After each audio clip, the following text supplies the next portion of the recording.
Greetings, church. We are going through the book of Genesis. We are in chapter 1. Hopefully, we did part of chapter 1, the second part, the sixth day, the creation of man last time.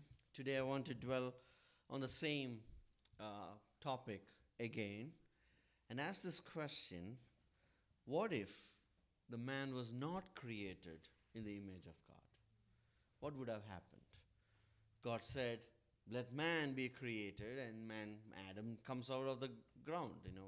Eve comes out of the ground. What difference would it make? Or does that really matter? Or, in other words, I'm going to ask some questions of what are the implications of the fact that we were created in the image and likeness of God? And did it matter? I know we all love the mountains, we love the beaches in Florida, we love our pets, we have love doggies and parrots and lovebirds and everything, but there is a difference. They were not created in the image of God. And last time we said, as long as they are good, God said they are good. And God even blessed, I was noticing that God even blessed after creating the birds and the fishes, He did bless them. So they were good. But the creation of man is the crown, is the ultimate thing that God created, and it is created differently, and they are unique. So you cannot give the same value or look at it in the same way as any of the other creation that God has. We said when God said, God created man in the image and likeness of God, what that meant. In simple words, image is just like a statue. God is creating His own, a part of His own, or a reflection of His own in an image and placing it in one area. And the older times, when the king placed his image in one area, that just means I'm going to rule over this area. My presence is here in this area.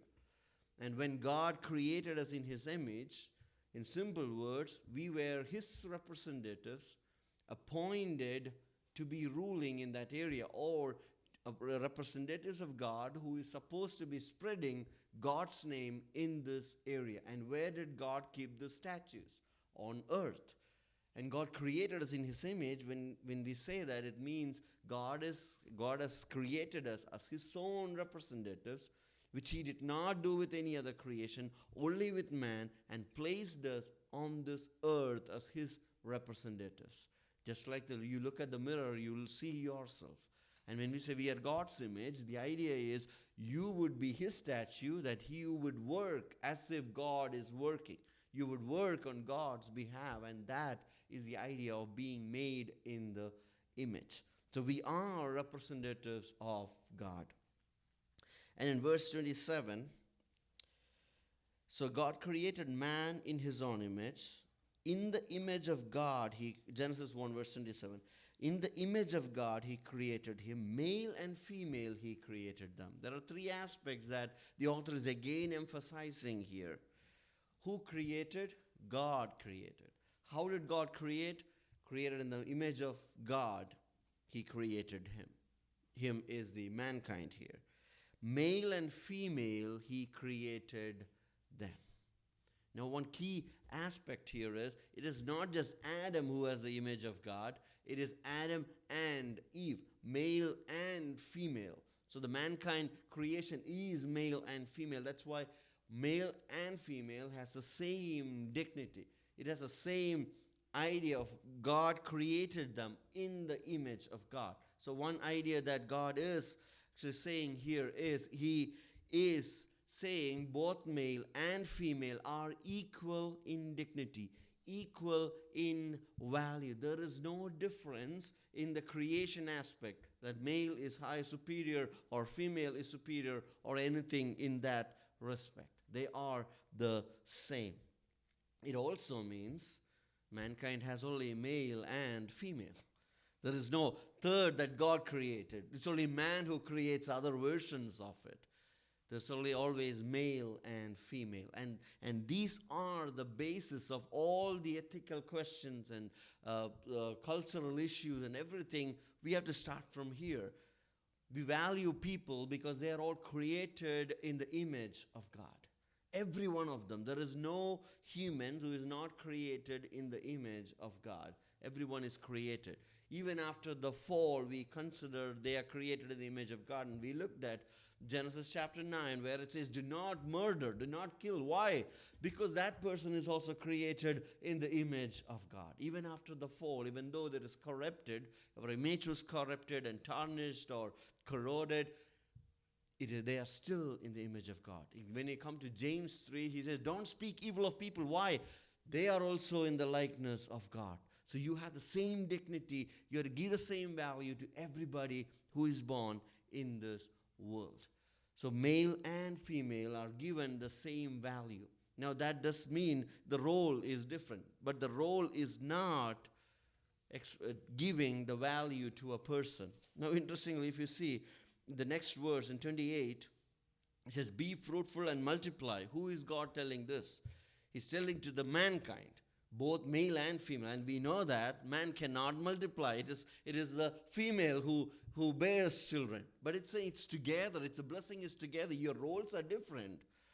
But the value and the dignity that God gives is the same, because each one of you are created in the image of God.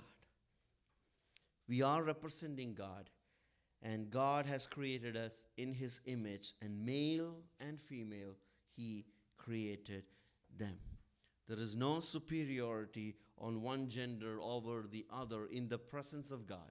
He created us equal, and He paid the same price for each of them. So there is no superiority, anything in the eyes of God.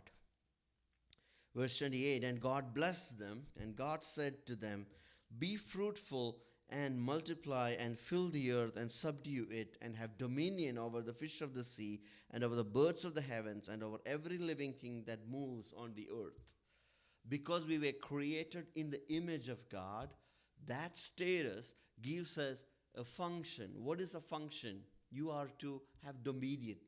Now, dominion can be interpreted in different ways. The simple way is you are to be a steward of everything that is being given to you. The animals, the plants, and everything. God gave some capacities for humans, personality, intelligence, different from any other creation, so you can actually build things. God gave us sand, and what did we make? We made chip out of it. How did that work? Man is untapping the potential that is there because of the intelligence that was given, and He is working things out. Yes, in some cases we make it worse, but in some cases we make it good. But that is what the goal was. You maintain it, you take care of it, and multiply it, or make it a blessing to others. And that was a whole plan that He did. So we are actually ruling over, in the sense that we are taking care of this. Imagine you have a house and you're going to India for 3 months, and you're saying your friend, would you manage my house? You can stay in my house, just manage it, make sure when I come back it's still there and it's managed well. That's the same thing. God created everything. Yes, He created it for us, but ultimately this is who is the owner. God is the owner, and we've been placed in this world to manage, to take care of this. So don't destroy this. Take care of it. Imagine your friend, just when you come back, the house itself is not there. You see the structure has changed. You see the garage is open right now. Anyone can just go in because you didn't manage it.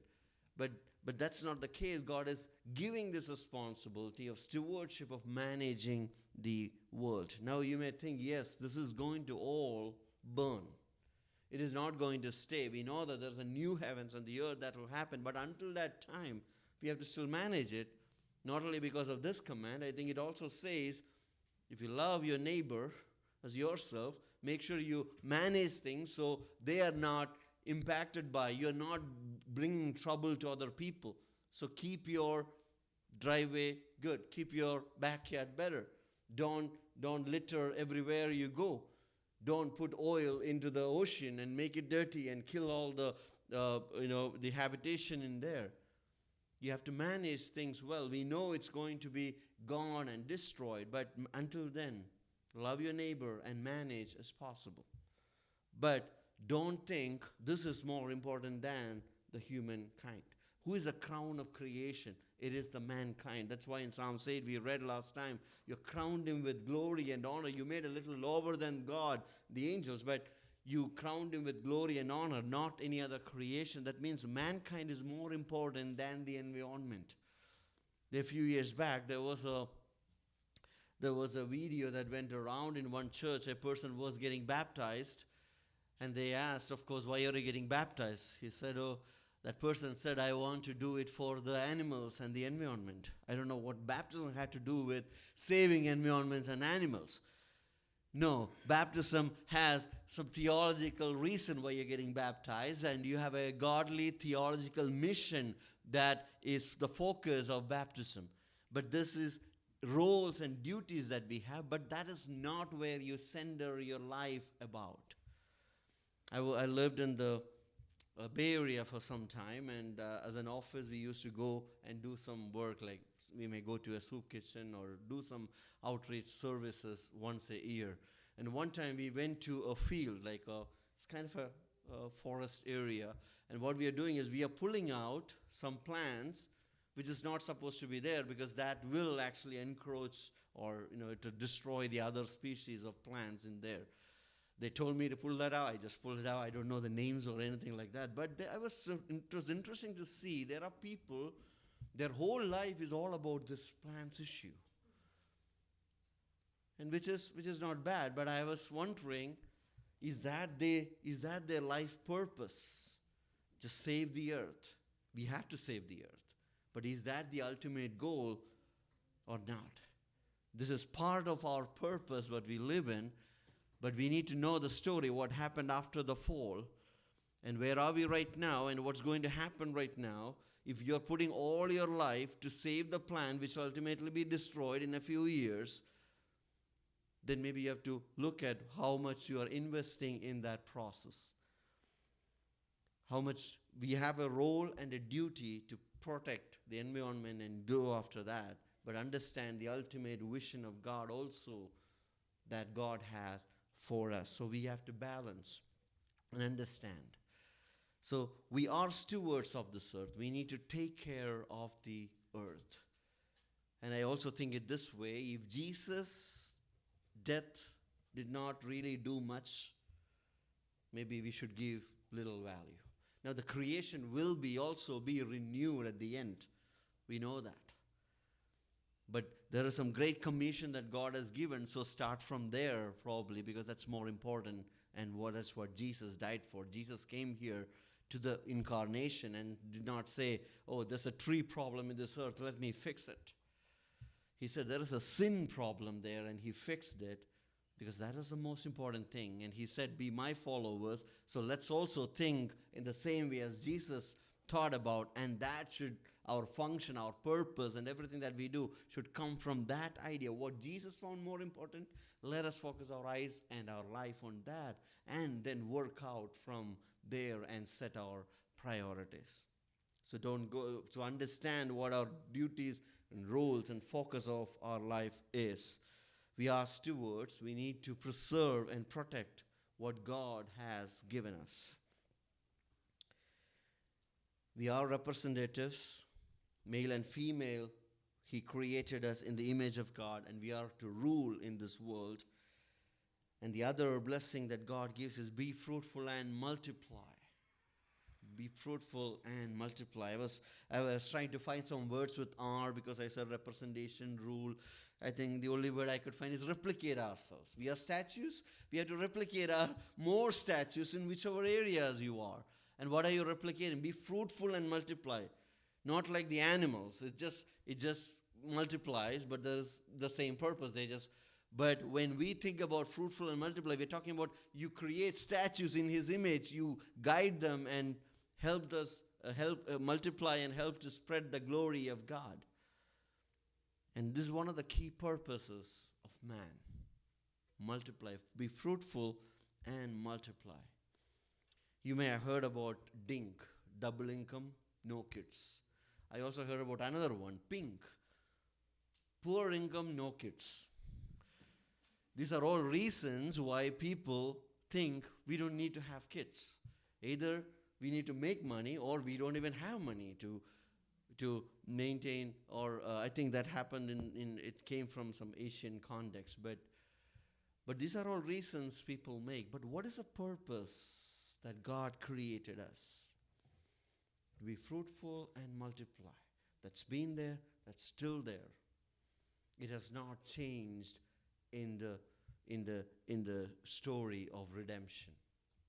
In New Testament, when we read 1 Timothy 2, which I mentioned last week, when he talked about women, Paul says, you will be blessed, you bear children, and you will find the ultimate purpose in your life.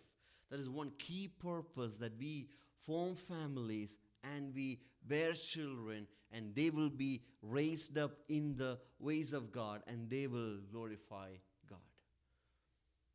Looking at the population growth in India, I always used to ask, is this really something that we need to do? Maybe not having children is something that you could bless the nations with. But there are so many nations which is under this fertility rate. I was looking at some of the numbers.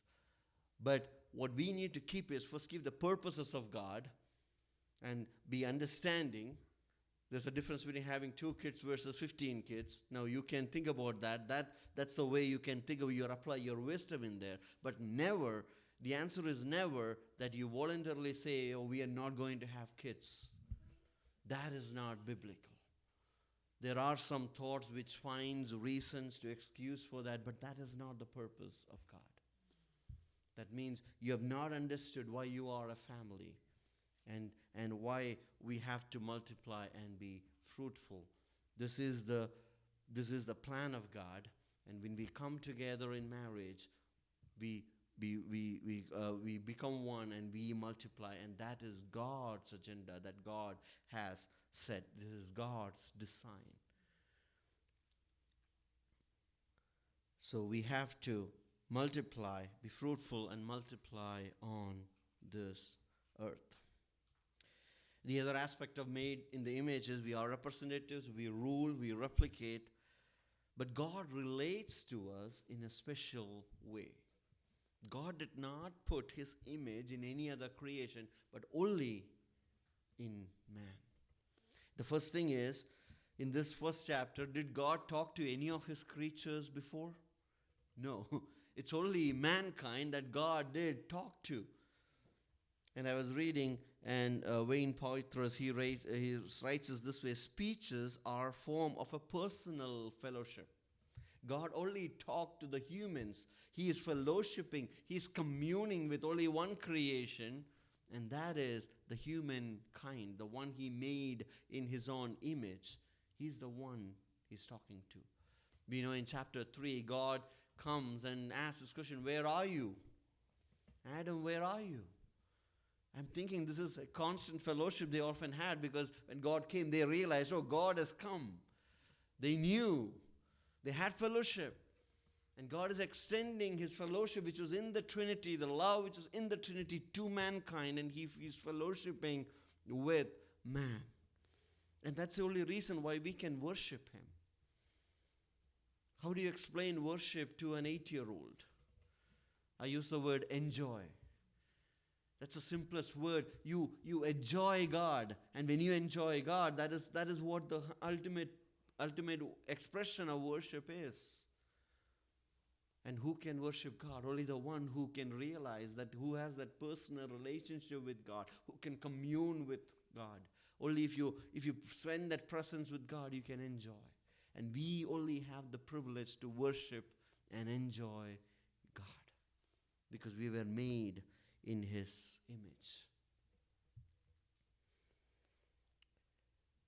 I was looking up this, the famous artist Michelangelo. It is said that you see his picture, you already know he drew it, because he has his own way of doing things. I'm not an artist, but this is what the ChatGPT told me. Michelangelo painted and sculpted people with unusually strong anatomy, defined muscles, dramatic physical tension. This is all representing his artistry work. That means a person who knows painting will see that and know that is by Michelangelo. I still remember when I used to watch soccer when I was young.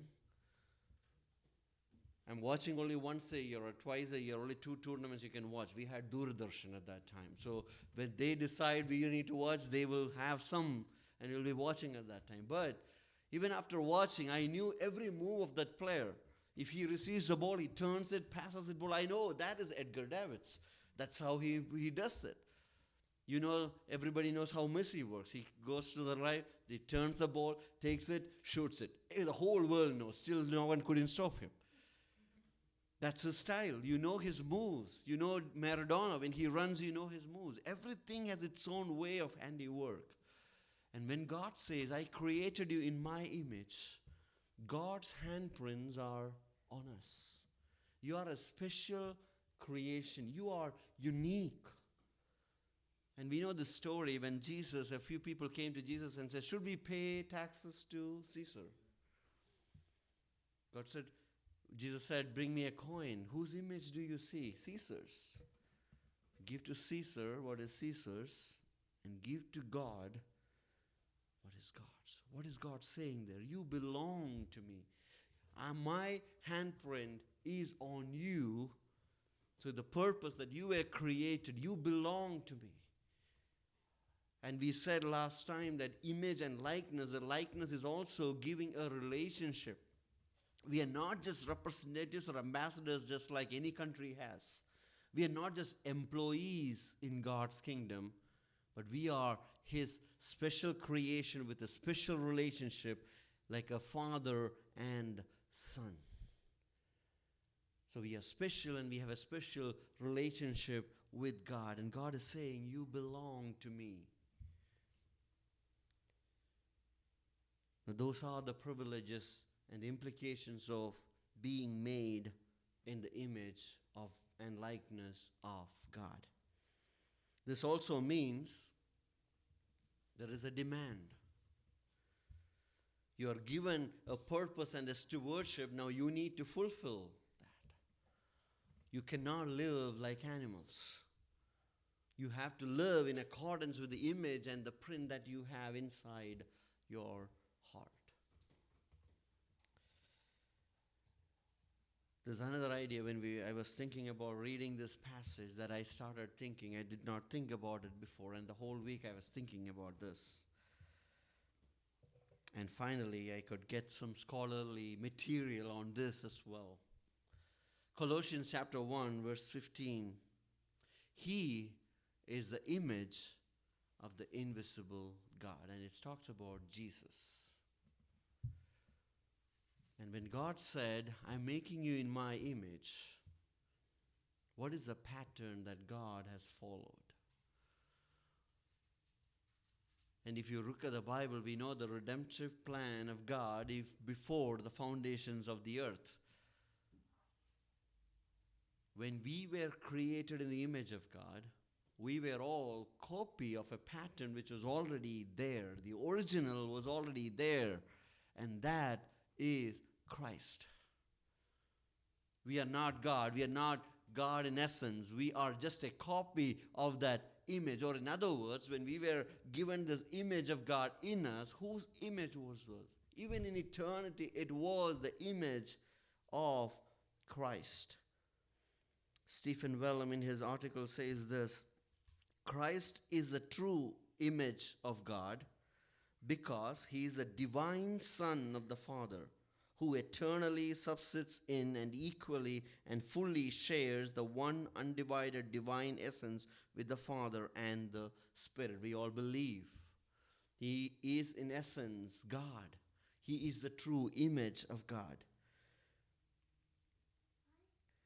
But humans are created as the image of God, but in a real sense, this means we are patterned after the divine Son.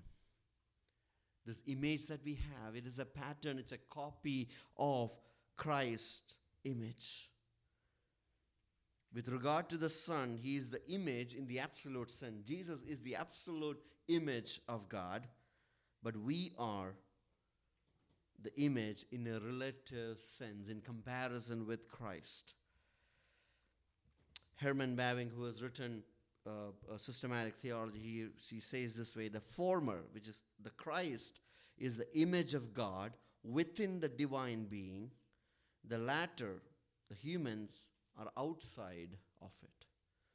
So Christ is the image of God within the Trinity, and we are the image, a pattern, a copy of Christ's image outside the Trinity. We are not gods. We are just his creature, but we've been given a copy of Christ's image in us when we were created. And that was the model that God created. He writes, William writes this: so while we were created in God's image, we are not the original image, since the eternal Son is the archetype image and humans are the ectype. Means Christ is the original image and we are just copies of it. We are patterns of it. The Son then from eternity is the pattern by which we are created. Isn't that beautiful? When God created, he created his creatures and gave the special image in us, which is the image of the Son in the Trinity. I was thinking, let's say you have a house and you are wealthy, and there is another friend of your son who comes and plays with him. And he comes often to your house, and now you're adopting him, kind of adopting him, and giving him, whenever you get clothes for his son, you also get for him. Whenever you get toys for him, you also get for this child who is coming. He is not your real son, but you are adopting him in a way that I'm giving everything that my son has for you. And then you make a house for him and say, oh, you go take care of it. I've given the same love that I give to my son to you. If you read John 17, this is the same thing that God restored, the love that is within the Trinity. Jesus is saying, just like we are one, whoever believes in Christ will also be one. We are in the fellowship, in the family of God. And when we were created, we were given that image of God in us.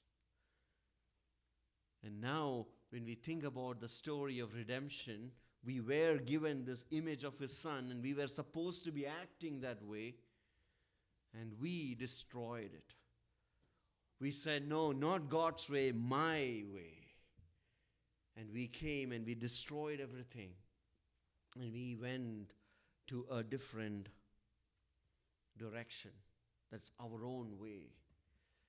And now it makes sense that the original image comes down and says, this is how you have to live. And whoever believes in Christ, what happens inside of us? Our image is being renewed. Ephesians 4:23, in holiness. Our image is renewed. Colossians 3, our inner man is renewed in the pattern of Christ. Why? Because that was the original intent. And now the original image came, and now we are following. Let's say you've been shown an image and you are being asked to draw that. You played this game in our retreat. You are given an image and you are asked to draw. Now you have this image and then you draw. It may be a circle, but when we drew, it became like a trapezium or some rectangle or something like that. It did not look like the original one. Think about, okay, the original one is again shown to you. This is what you should be writing. Now you have a clear picture. That's what exactly happened. God gave us this image.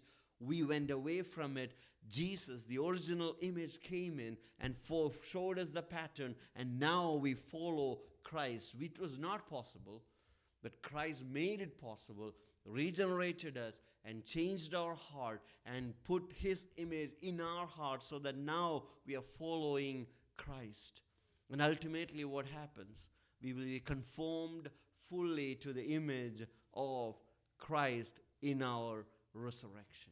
You see, the story, the whole story of the Word of God is that God in his love is again restoring people who rejected the image that is in them.